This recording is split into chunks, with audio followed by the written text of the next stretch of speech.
ரசூல் ஸல்லல்லாஹு அலைஹி வஸல்லம் அவர்கள் ஒரு நாள் ஒரு நபித்தோழரை அழைத்து சொன்னார், இன்றைக்கு 2500 நன்மை உங்களுக்கு வேண்டுமா, 2500 தீமை உங்களுடைய வாழ்வில் இருந்து களைய வேண்டுமா என்றார்கள்.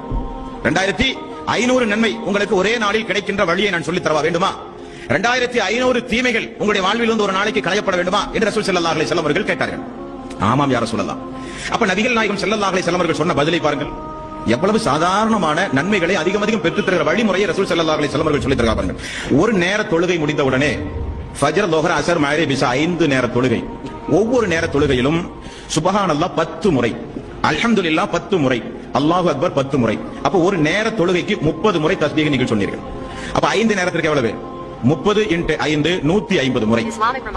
இரவில் நீங்கள் தூங்கச் செல்கிறீர்கள்.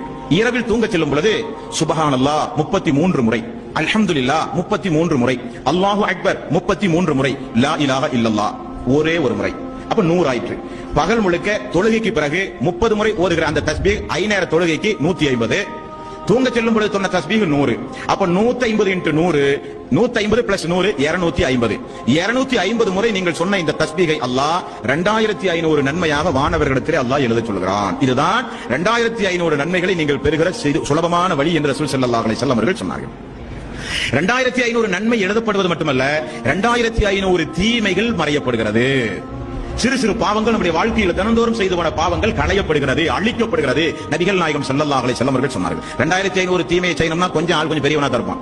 இல்ல அல்லாஹ் பத்தி ஜாஸ்தி பயமெல்லாம் ஒண்ணு இல்லாம பாக்குறவங்க எல்லாம் திட்டிட்டு நடக்கிறாங்களா இல்ல? இன்னைக்கு ரோட்ல பார்க்கும்போது திட்டுவான், வரும்போது திட்டுவான், பெண்ணாடி திட்டுவான், மறைமுகமா திட்டுவான். அதே தான் தொழிலே ஒரு சில பேருக்கு. அவர்களுக்கு கூட இந்த தஸ்பீஹ்களை முறைப்படி செய்தால் 2500 தீமைகள் மன்னிக்கப்படும் என்று நபிகள் நாயகம் ஸல்லல்லாஹு அலைஹி வஸல்லம் அவர்கள் சொன்னார்கள். Islamic reminder.